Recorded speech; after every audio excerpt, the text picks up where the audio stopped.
Let me make it really, really clear. I think scaling back our military in the Middle East is probably a really good idea. Not the worst one I've heard. In fact, I would say that the whole progressive idea that started with Teddy Roosevelt to spread democracy around the world is one of the worst ideas ever. I may have been sluggish enough to go, yeah, well, everybody loves us 15 years ago. Hello? Have we not spent enough treasure and blood around the world? Has the last decade not taught us anything? We have to be a strong, non-isolationist, non-interventionist kind of country. Strong. Here's what I mean by that. You come over, you fly some planes into our buildings, we bomb the bat snot out of you and go home. We kill the bad guys who did it and go home.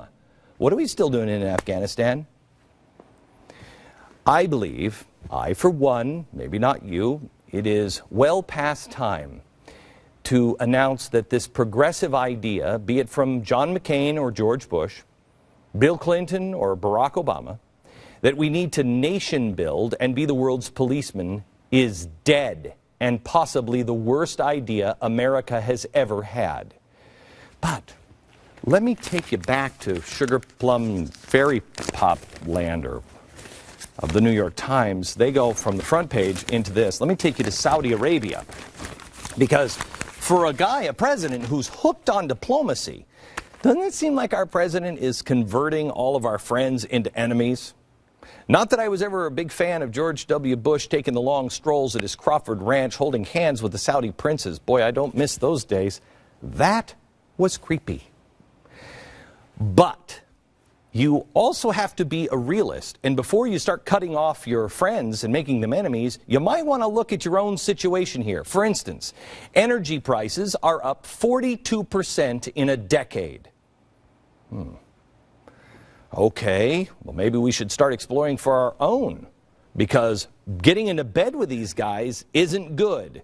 And now that it's up 42%, it doesn't seem wise to really disconnect from the cheapest source of oil in the world unless you have something to replace it with. It's also our second highest source of foreign oil. So does this make sense to you? Doesn't me. But it does to the New York Times, because here's their rationale, and I love it. At the same time, new sources of oil have made the Saudis less essential. Same time, new sources of oil. I mean, the Saudis. What new sources of oil? I mean,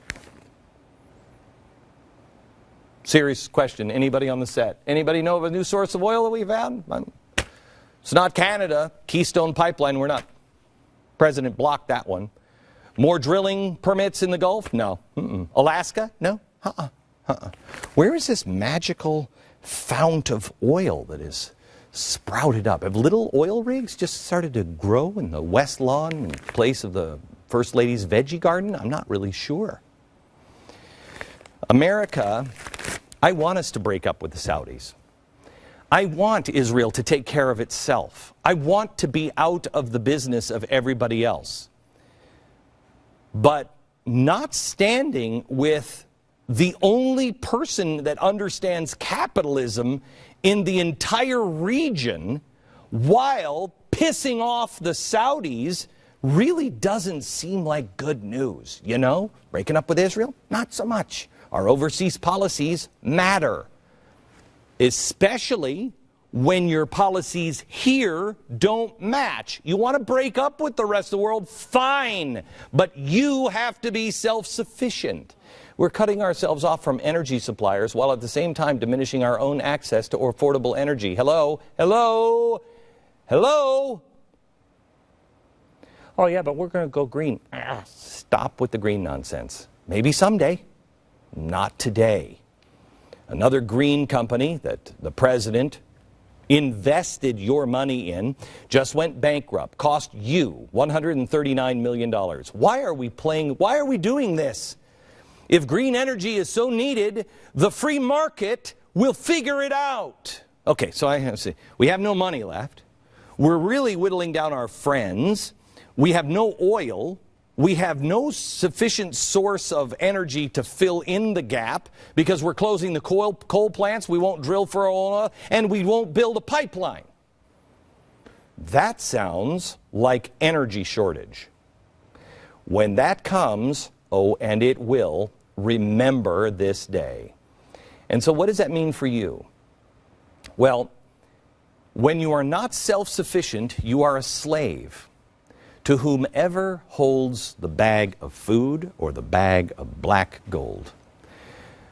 Our sovereignty as a nation will be put aside in order to survive. Why do you think we take the lead-painted toys from China and we don't say anything? Because our hands are tied. We need their money. But here's the good news. National sovereignty begins with personal sovereignty. This is the secret of America. The more independent you are, the stronger the nation becomes. If we as people can self-sustain during an energy shortage, a cash shortage, a food shortage, a health care shortage, then you really can tell people like China and Saudi Arabia to go take their oil and shove it. But that's another policy that doesn't match, because this administration is not encouraging people to be self-sufficient. We are not helping people go into business. We don't advise people to store food, save money, protect yourself, get a gun. No, those people get mocked. Instead, progressives have been campaigning to take all of those responsibilities away from you. Now, wait a minute. If our national sovereignty begins with personal sovereignty, I think you just figure something out. The secret lies with each individual. I don't know what your idea is. It might stink, but it might be the one that saves us. I don't know what your solution is. I don't even know the problem you're working on trying to solve. But you'll figure it out. Governments make it worse. I contend that our government knows where the real source of power comes from. I mean, how do you miss it? It's in big, huge block letters in our founding documents. We the people. That's where the power comes from. The individual American. And that's why they're doing everything they can to hobble you. Look at the attacks on individual sovereignty in our nation. Last night we told you about how hospitals are taking custody of your children because the doctors say they know better than you. So you lose your child and they can just do that and then issue a gag order so you can't say anything? Los Angeles is now considering a ban on feeding the homeless. Let's figure this one out. This is great. From the land of equality. Listen to this. Quote, if you give out free food on the street with no other services to deal with the collateral damage, you get hundreds of people beginning to squat. I love this. Remember, this is California. They're the big-hearted people. They're living in the bushes, and they're living next door neighbor crawl spaces. We have a neighborhood that now seems like a mental ward. I just don't want these people around me. Well, I'm blown away by your compassion. This is bogus compassion. It always is. Government compassion and progressive compassion is bogus. The argument sure sounds familiar.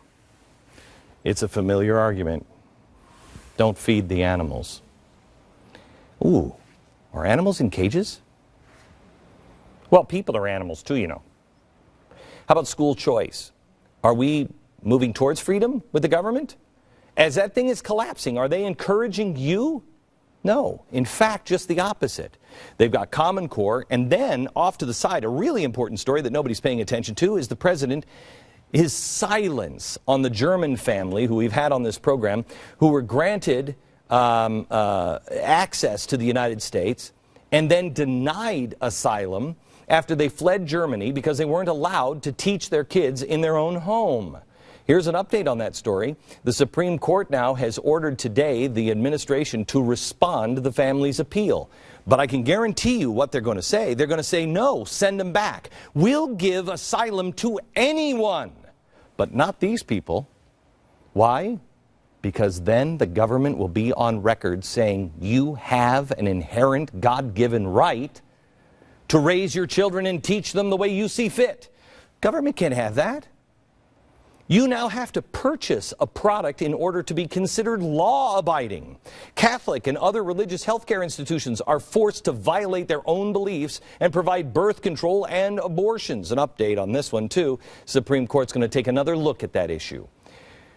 From the level that you set your thermostat at, to the gas mileage on your cars, to the fat content in foods, not being allowed to fish in order to eat unless you have a permit, individual sovereignty is all but dead.